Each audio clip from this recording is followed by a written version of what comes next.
ઉપગામ મારા અભિપ્રાય અંતર્ગત આજે વ્યારા જિલ્લાની તમામ વિધાનસભાના કાર્યકરો સાથે અમે 1-to-1 બેઠકો કરી છે.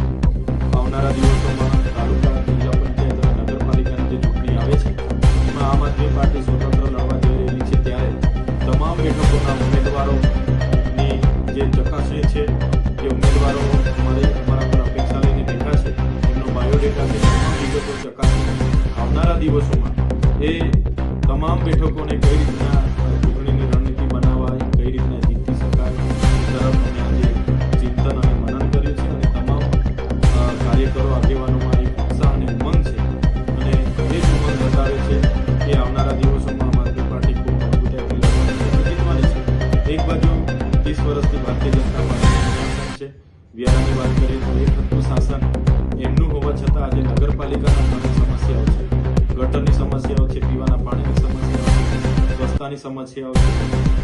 એક નાનું કામ કરાવવા માટે ભ્રષ્ટાચારના કમિશનો આપવા પડે છે. અહીંયા એક સામાન્ય ફરિયાદ લખાવવા માટે પોલીસ સ્ટેશન